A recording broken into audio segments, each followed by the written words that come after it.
नारी की मुस्कान में परिवार की खुशियां बसती हैं। नमस्कार, स्वागत है आपका MS टीवी पर और मैं हूँ यशी। हमने जैसा कि आपको बताया था, विमेंस डे के उपलक्ष्य में हमने ऑर्गेनाइज करी है इंटरव्यूज की सीरीज, हर एक खास गेस्ट के साथ में, हर एक सरोजिनी नायडू अवॉर्डी के साथ में। और इसी के साथ हमारे साथ में आज बहुत ही खास गेस्ट मौजूद हैं, जो कि एक एजुकेशनिस्ट हैं, ऑथर हैं और पोएट भी हैं। प्रेरणा सिंह मैम हमारे साथ में आज मौजूद हैं। मैम, हम आपका बहुत बहुत स्वागत करते हैं। बहुत शुक्रिया मैम। सबसे पहले तो हम आजकल के दौर में देखते हैं, क्योंकि हमारा ये प्रोग्राम विमेंस डे के उपलक्ष्य में है, तो हम देखते हैं अक्सर कि महिलाओं की आज भी इज्जत वो नहीं की जाती है। और बहुत सी सोसाइटीज में हम ये चीज़ देखते हैं आज भी। हालांकि परिवर्तन आया है सोच में, चेंजेस काफ़ी ज़्यादा आए हैं, मगर फिर भी बहुत सी ऐसी जगहें हैं जहाँ पर आज भी वो रिस्पेक्ट नहीं मिल पाती। तो हम चाहेंगे कि इस कॉन्वर्सेशन की शुरुआत आपकी खास पोएम से करें। हम ये मौका नहीं गंवाना चाहते, क्योंकि आप हमारे साथ में आज मौजूद हैं, तो हम बिल्कुल चाहेंगे कि इसकी शुरुआत ऐसे हो। बिल्कुल, बहुत शुक्रिया। और बिल्कुल सही कहा है आपने कि परिवर्तन तो हो रहा है, लेकिन आज भी कई छोटी जगहों पर नारियों की वो स्थिति नहीं है।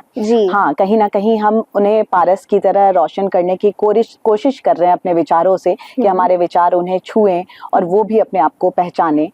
और साथ ही मैं कविताओं में अक्सर कहती हूँ पुरुषों से कि सुनो, तुमने उसे देखा तो है मगर देखा नहीं है। क्योंकि नारियों को हम हर दिन देखते तो हैं, लेकिन शायद उस तरीके से समझ नहीं पाते, और इसीलिए वो रिस्पेक्ट आज भी कम है नारियों की। तो इसी के संदर्भ में मैंने नारियों के लिए एक बोनसाई कविता लिखी थी, वो आप सबसे साझा करना चाहूंगी मैं।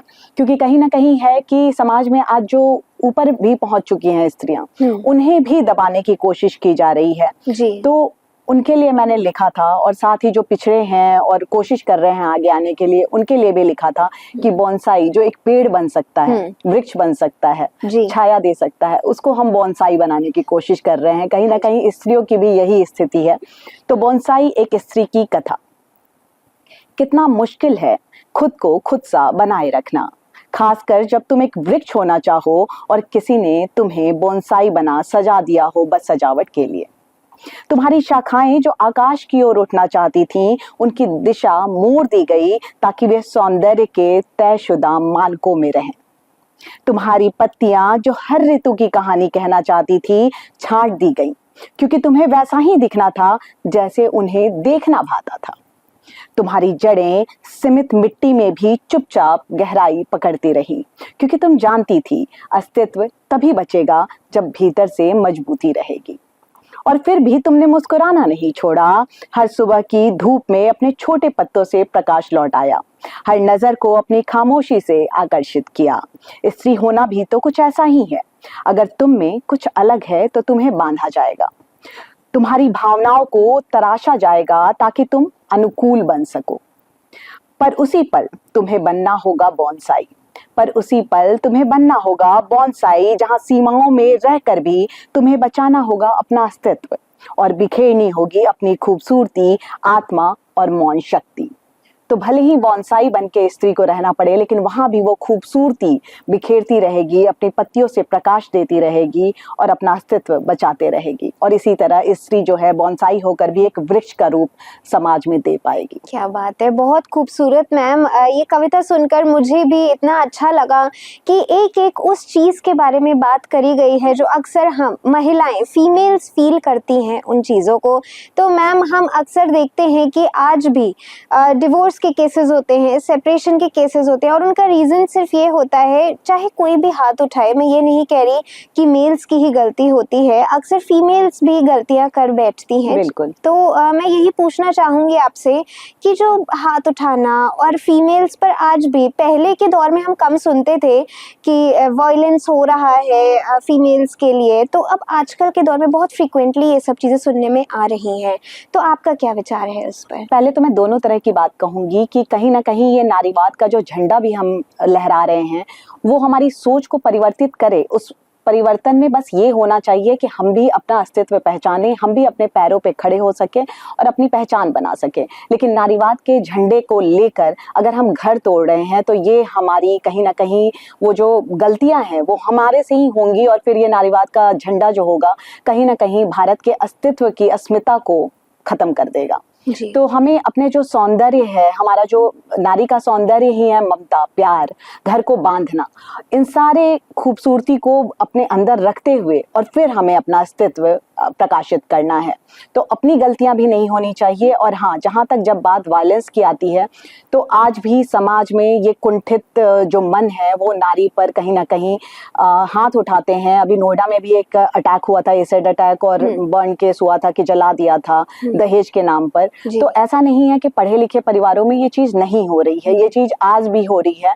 लेकिन कहीं ना कहीं सारी जो नारियां हैं उनको अपने आप में बदलाव लाना पड़ेगा।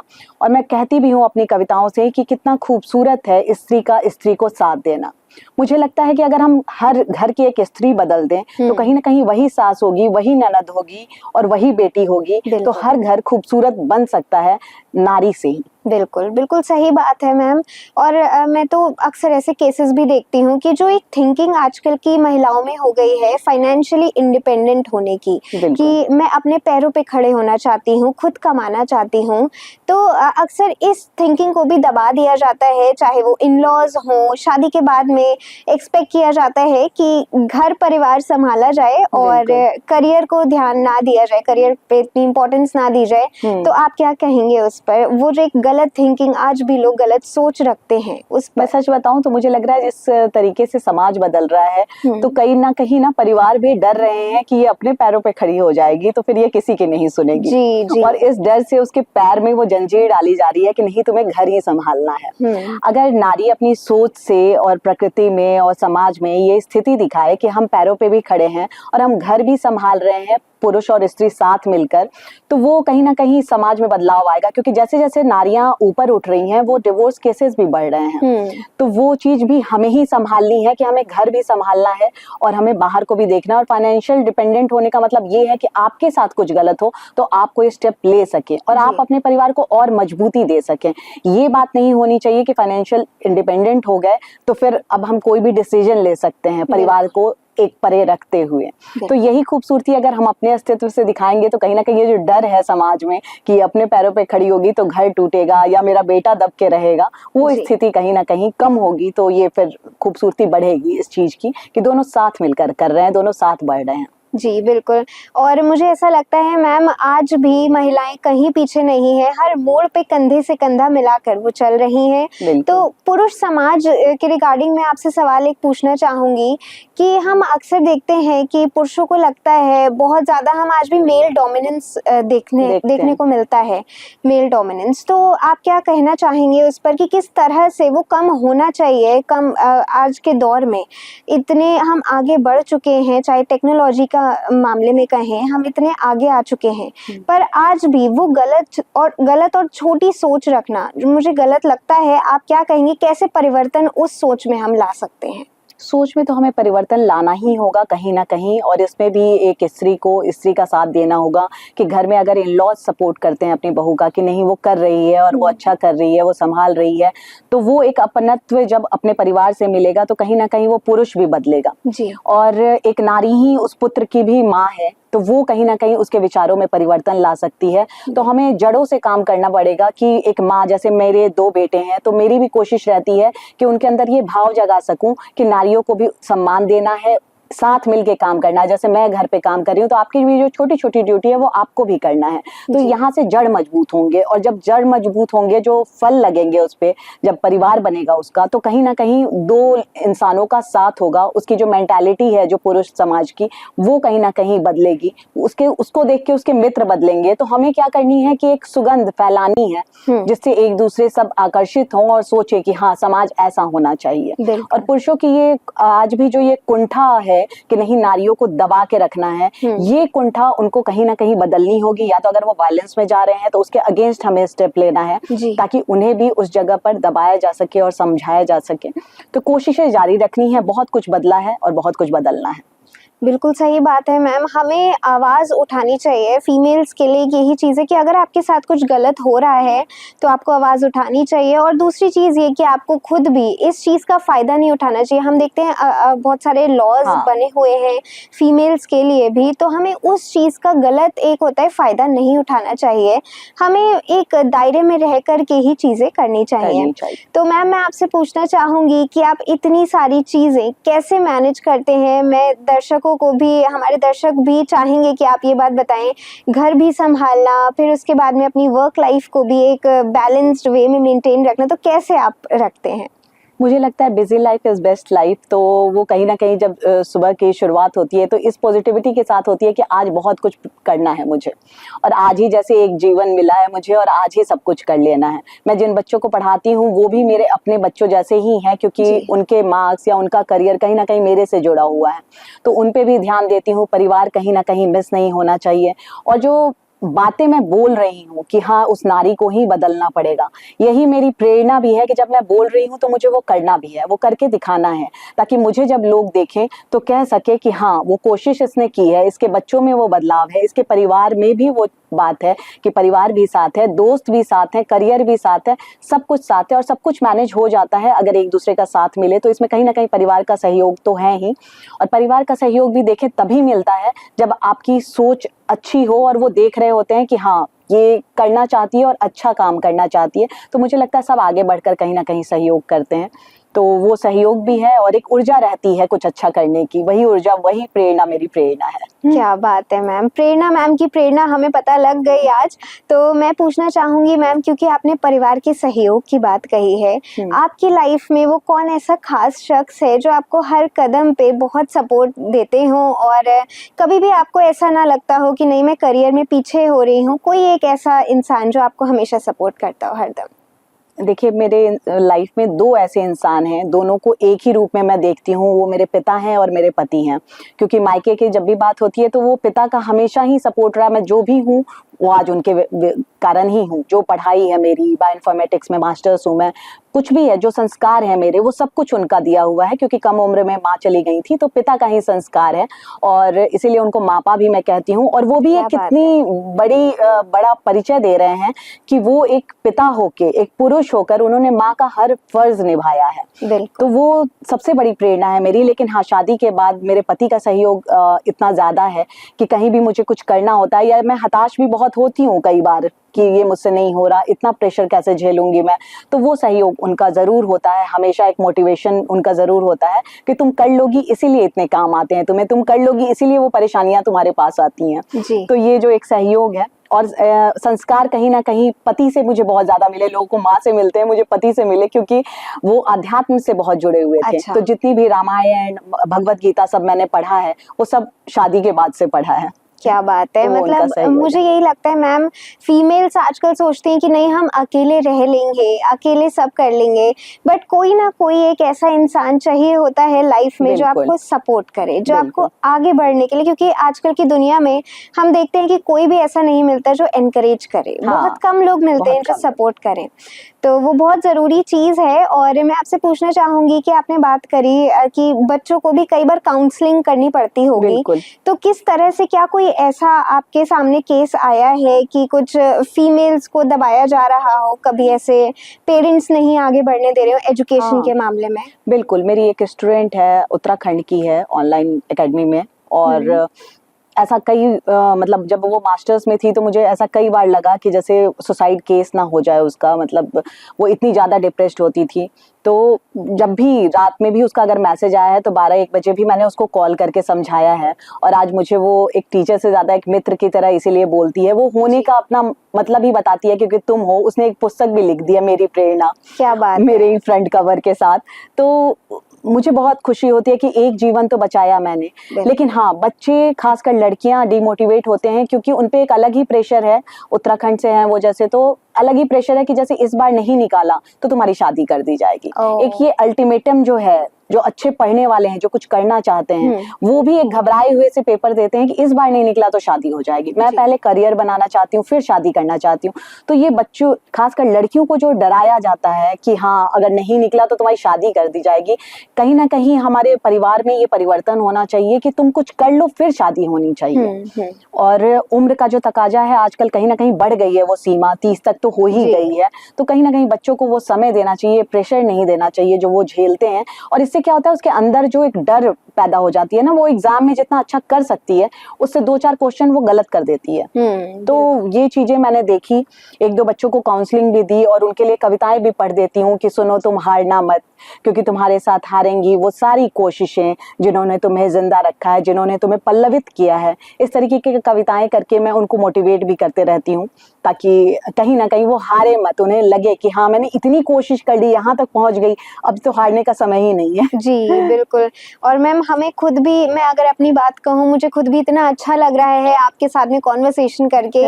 इतना अपने आप मतलब चीजें खुद ब खुद सवाल आ जा रहे हैं दिमाग में, बहुत खास चर्चा चल रही है ये। Thank you. और मैम मैं आपसे पूछना चाहूंगी कि इतने आप एक्सपीरियंस्ड हैं, तो और क्योंकि ये रुझान आपका जो कविताओं की तरफ है, तो ये जर्नी की शुरुआत कहाँ से हुई?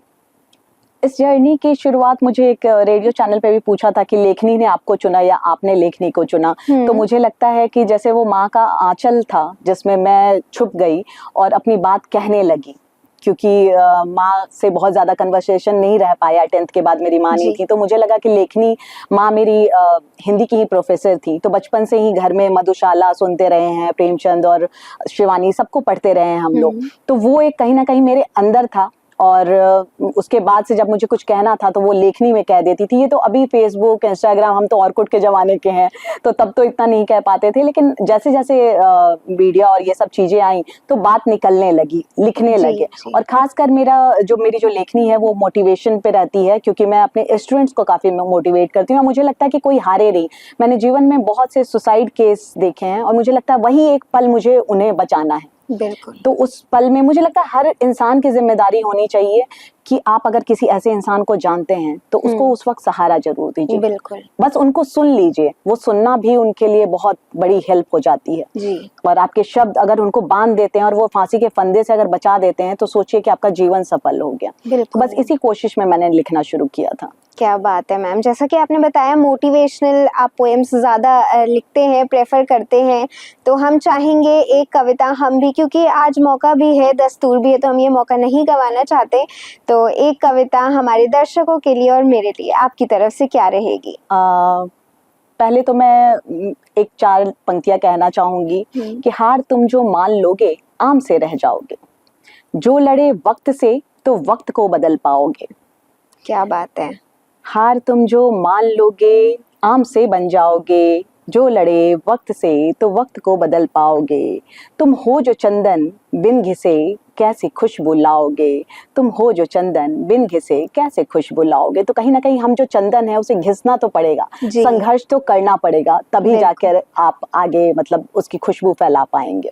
जी बिल्कुल सही बात है मैम। मुझे ऐसा लगता है हम अक्सर आजकल की यूथ की, युवा पीढ़ी की बात करी जाए तो हम स्ट्रगल से बहुत हार मान लेते हैं। एक स्ट्रगल्स के बाद में थोड़ा सा कुछ भी फेलियर हमें मिल जाता है तो हम डिप्रेशन में, आजकल बहुत शब्द ये सुनने में आ रहा है डिप्रेशन का, तो इतना ज़्यादा लोग डिप्रेस्ड होकर के बैठ जाते हैं कि अरे हमसे वो चीज़ नहीं होगी। जो बस वही एक थिंकिंग होती है जो आपको रोक देती है उस जगह पे, वो नहीं करना चाहिए। बहुत खास मैसेज ये मैम की तरफ से। मैम हम चाहेंगे कि आप अपने अचीवमेंट्स के बारे में हमारे दर्शकों को प्लीज कुछ बताइए। अचीवमेंट्स, अब अवार्ड के टर्म्स में बताऊं तो दूसरी बात हो जाएगी। मुझे मेरी अचीवमेंट लगती है लाइफ की कि मेरा परिवार मुझसे बहुत प्यार कर रहा है और उनको लगता है कि मैं उन्हें समय देती हूँ और सब कुछ उनके लिए कर रही हूँ। मेरे पति को मेरे साथ अच्छा लगता है, मोटिवेट फील करते हैं अपने करियर लाइफ में। सास ससुर हो, पिता हो, सबको बांध कर रखना और उन सबका प्यार पाना, ये सब अचीवमेंट है। और अब कविताओं के फील्ड में उतरूं तो जितने भी लोग मुझसे जुड़े हैं वो सब मुझे बेहद प्यार करते हैं। कोई डिप्रेस्ड होता है तो मुझे कॉल करता है, ये सब मेरी अचीवमेंट्स है। तो लोगों का प्यार सबसे बड़ी अचीवमेंट है। बाकी अवार्ड की बात करूं तो मैंने स्टार्ट ही की थी अपने यूथ एक चैनल जिसको स्टार्ट किया था इंस्टाग्राम पे, तो उसमें कई युवा जुड़े थे और बाद में वो जब प्रोत्साहित होकर बहुत लिखने लगे तो उन्होंने मुझे एक अवार्ड दिया था। कई सारे अवार्ड्स मिले हैं, खासकर यहाँ पर मारवा में जो मुझे मिला है सरोजनी नायडू अवार्ड, वो मेरे लिए बहुत ज़्यादा खास है, जिसके जिसके कारण आज मैं यहाँ बैठी हूँ फिल्म सिटी में।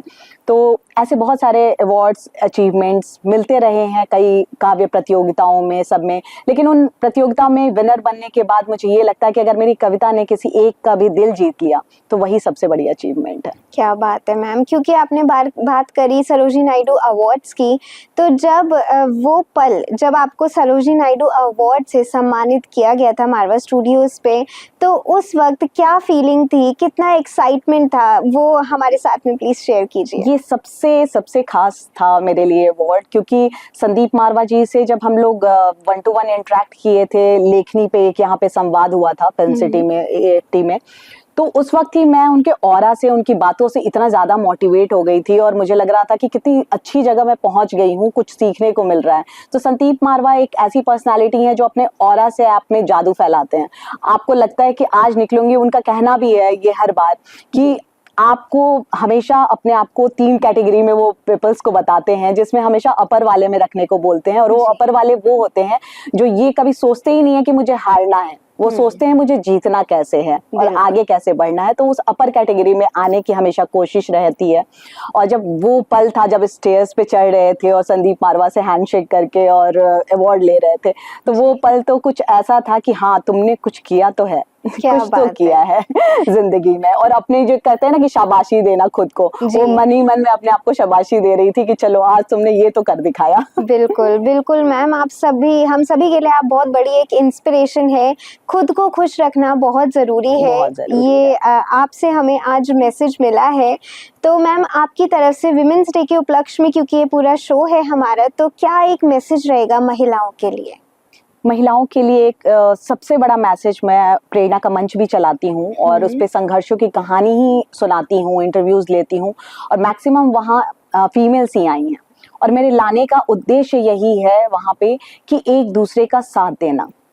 हम जो ये एक लाइन बनी हुई है कि स्त्री ही स्त्री से जलती है, उस चीज को खत्म करके और एक दूसरे का साथ देंगे। जैसे हो सकता है मुझ में कुछ खास बात हो जो आपको समझ में आ रही हो, तो आप वहां मेरा सहयोग कीजिए, मुझे आप में कुछ खास बात नजर आ रही है और मैं सहयोग कर सकती हूँ, तो आप क्या करो, एक दूसरे का हाथ पकड़कर जब हम साथ साथ चलेंगे ना, तो पूरे समाज को बदल देंगे। पुरुष तो क्या है, ये तो हमें एक मोहरा बना रहे हैं कि ये तो आपस में ही लड़ते रहते हैं, सास बहू हो या एम्प्लॉयज में ही कि उसकी इंक्रीमेंट ज्यादा हो रही है मेरी।